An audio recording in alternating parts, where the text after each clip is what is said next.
Jimmie just had to go through. Except we all don't feel too bad for No, Jimmie, I know you but that was pretty dramatic. I didn't really expect that. I don't know did Ryan run that in the sun? Was there any shade on the track, or I didn't see really. There was sun on the front stretch, but I'm not real sure. Good, very good lap on his part. He deserves it.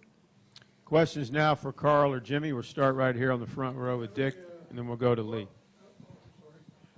Jimmie, have you ever been knocked off the pole by the last driver in your memory? My memory's not very good. I don't know. Not that I remember any time recently, but I'm not sure. Where were you looking?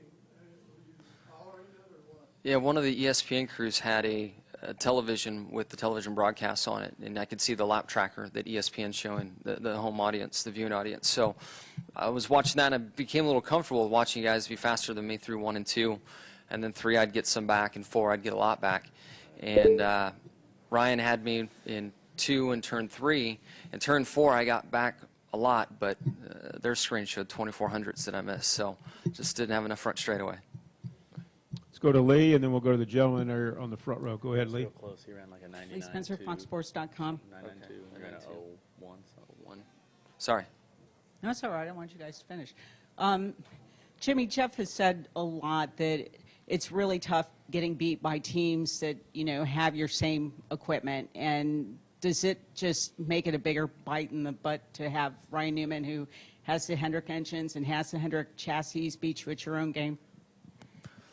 I haven't really thought much about it in that respect. I mean, for today's qualifying session, knowing Ryan was going last, and Ryan's so good at qualifying that I knew he was going to be a tough bullet to dodge. And when the 14 posted his lap time, I'm like, okay, this is going to be a tough final car to deal with.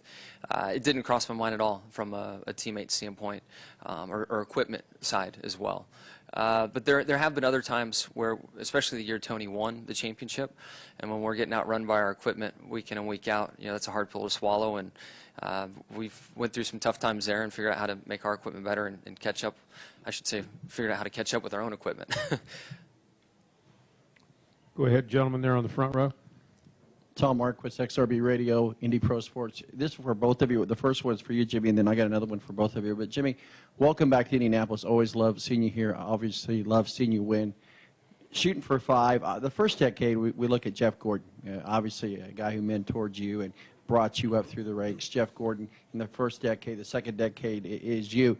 Do you feel the pressure to maybe do better than what Jeff Gordon has done, or do you feel when you're compared side by side to Jeff Gordon and Jimmie Johnson at the Brickyard particularly, how do you feel like you need to perform right here? I've been more in the moment. I haven't looked at stats. Doesn't matter if it's here or Martinsville. I think Dover had an opportunity this year. I don't know these opportunities that I have until I'm there and I catch the broadcast and hear about it and see it. It's cool to be in that position, but it's not something that motivates me. I'm much more in the moment and worried about this weekend's race.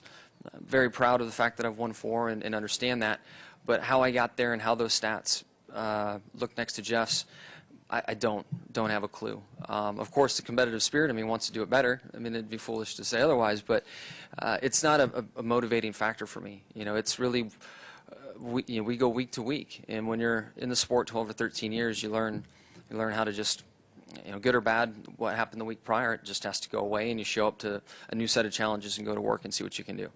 One more question for either one of you that want to answer this. Obviously, Indianapolis Motor Speedway looking at putting lights out here. That's probably going to happen. It's just not a matter of if, but when.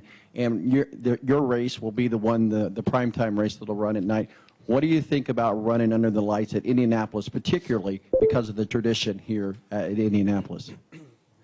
I think I can speak for everyone in the garage. It's an honor to be able to race here. I mean, all of us grew up watching races here and idolizing the guys that were successful at this racetrack. If putting lights up and making a night race, if that's what is, if it's more enjoyable for the fans and it's fun and it fits the schedule and it works for the sport overall, then I think we're all for it. It'll be a blast, and it'll be a neat part of history if we are, in fact, the first series that gets to run under the lights here.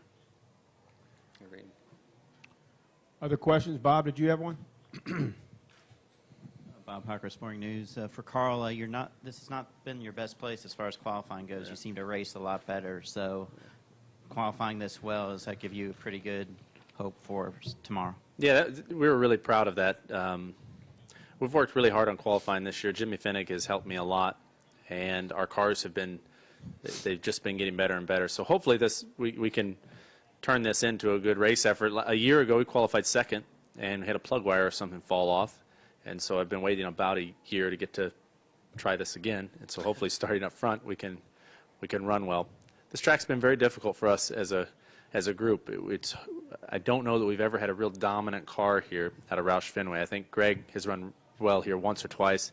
I know I've led a couple of laps, but it seems that there may be one or two little things that we're missing. And so we brought the best that we could bring, and hopefully this will be our year to win it.